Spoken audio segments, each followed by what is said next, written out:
नमस्कार। आज हम बात करने वाले हैं एक ऐसी दिव्य गाथा की जिसमें साहस भी है, ज्ञान भी है और जबरदस्त रणनीति भी। ये कहानी है भगवान कार्तिकेय की, जिन्हें हिंदू पौराणिक कथाओं में देवताओं का सेनापति और वीरता का सबसे बड़ा प्रतीक माना जाता है। अब देखिए, ये कहानी शुरू होती है एक बहुत बड़े सवाल से, एक पहेली से।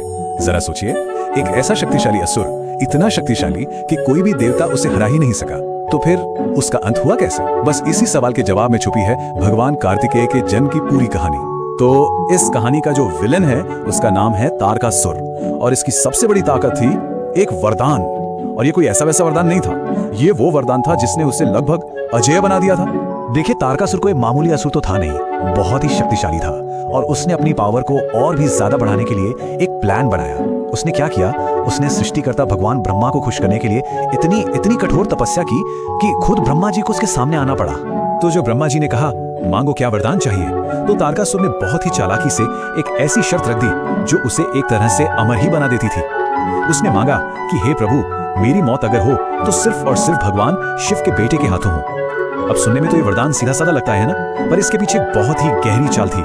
असल में तारकासुर को ये बात अच्छे से पता थी कि अपनी पत्नी सती के देह त्याग के बाद भगवान शिव तो गहरे ध्यान में चले गए और उनका दोबारा शादी करने का कोई इरादा ही नहीं है। तो उसकी सोच ये थी कि भाई, जब शिव जी की शादी ही नहीं होगी तो उनका बेटा कहां से होगा, और अगर बेटा नहीं होगा तो मुझे कौन मारेगा। यानी कि वो एक तरह से अमर हो गया था। और फिर जैसा कि ऐसी ताकतों के साथ हमेशा होता है, तारकासुर ने अपनी पावर का गलत इस्तेमाल करना शुरू कर दिया। उसने स्वर्ग पर हमला बोल दिया, देवताओं को वहां से भगा दिया। जो ऋषि मुनि तपस्या कर रहे थे उन्हें परेशान करना शुरू कर दिया। मतलब तीनों लोकों में डर और अधर्म का माहौल बना दिया। इस आतंक का जवाब तो किसी दिव्य योजना से ही मिल सकता था। तो अब कहानी उस हीरो के आने की तरफ बढ़ती है जिसका जन्म ही तारकासुर का अंत करने के लिए हुआ था। इस मुसीबत से दुनिया को बचाने का सिर्फ एक ही रास्ता था, भगवान शिव का विवाह। तब देवताओं ने हिमालय की पुत्री पार्वती से आग्रह किया। पार्वती ने भगवान शिव को अपने पति के रूप में पाने के लिए इतनी कठोर तपस्या की कि उनकी अटूट भक्ति ने आखिरकार शिव जी के वैराग्य को तोड़ ही दिया। अब जो होने वाला था वो किसी चमत्कार से कम नहीं था, और इस चमत्कार का सेंटर है ये नंबर 6। चलिए देखते हैं कि ये नंबर कार्तिकेय के जन्म से कैसे जुड़ा है। तो हुआ ये कि भगवान शिव के तेज से एक दिव्य चिंगारी निकली। इतनी प्रचंड थी कि अग्नि और वायुदेव उसे एक पवित्र सरोवर तक ले गए, और वहां जाकर वो ऊर्जा 6 हिस्सों में बट गई। इन्हीं 6 दिव्य लपटों से 6 प्यारे प्यारे शिशुओं का जन्म हुआ। फिर 6 कृतिकाओं ने इन बच्चों को पाला पोसा, और जब मां पार्वती वहां पहुंची तो उन्होंने अपने प्यार से उन 6 बच्चों को एक कर दिया, और इस तरह जन्म हुआ एक दिव्य बालक का जिसके 6 मुंह थे। और क्योंकि कृतिकाओं ने उन्हें पाला था, इसीलिए उनका नाम पड़ा कार्तिकेय।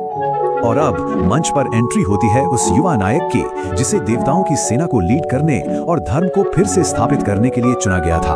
तो चलिए मिलते हैं भगवान कार्तिकेय से। इनके कई नाम हैं, षणमुख, स्कंद, मुरुगन। जन्म से ही इतने तेजस्वी, साहसी और समझदार थे कि क्या कहने। हर तरह के हथियार चलाने में माहिर, और युद्ध कला में तो उनका कोई जवाब नहीं था। उन्हें अपने पिता शिव से खास हथियार मिला था, एक अजय भाला जिसे वेल कहते हैं, और उनका वाहन एक मोर, जो सिर्फ खूबसूरती का नहीं बल्कि अहंकार पर जीत का भी प्रतीक है। उनकी शक्ति और लीडरशिप को देखते हुए सारे देवताओं ने एक मत से युवा कार्तिकेय को अपना सेनापति चुन लिया और उन्हें उपाधि दी देव सेनापति की। अब तारकासुर के अंत की घड़ी बहुत करीब आ रही थी। तो अब मैदान तैयार था।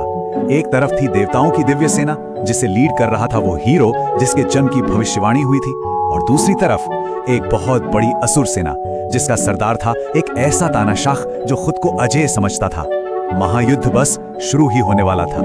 दोनों सेनाओं में बहुत ही भयंकर युद्ध हुआ। तारकासुर ने अपनी मायावी शक्तियों से देवताओं को बहकाने की बहुत कोशिश की, लेकिन कार्तिकेय की दिव्य दृष्टि के आगे उसकी एक न चली। आखिरकार कार्तिकेय ने अपना अमोघ भाला वेल उठाया और एक ही अचूक वार में तारकासुर का वध कर दिया, और इस तरह भविष्यवाणी सच हुई। लेकिन कार्तिकेय की कहानी सिर्फ लड़ाई और वीरता की नहीं है, ये ज्ञान की भी है। एक बहुत मशहूर कहानी है जो उनके चरित्र का एक बिल्कुल अलग पहलू दिखाती है। हुआ ये कि एक बार शिव और पार्वती ने एक चुनौती रखी, जो कोई भी पूरी पृथ्वी का चक्कर सबसे पहले लगाएगा उसे ही श्रेष्ठ माना जाएगा। ये असल में ज्ञान और किसी बात के शाब्दिक अर्थ के बीच की एक परीक्षा थी। अब देखिए, चुनौती सुनते ही दोनों भाइयों ने एकदम अलग अलग रास्ते चुने।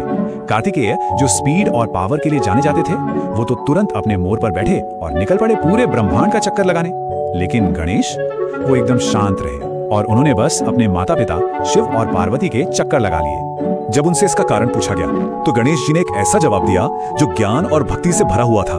उन्होंने कहा, मेरे लिए तो मेरे माता पिता ही मेरा संपूर्ण संसार है। इस एक लाइन ने न सिर्फ उन्हें उस प्रतियोगिता का विजेता बनाया, बल्कि ज्ञान के गहरे सार को भी सबके सामने रख दिया।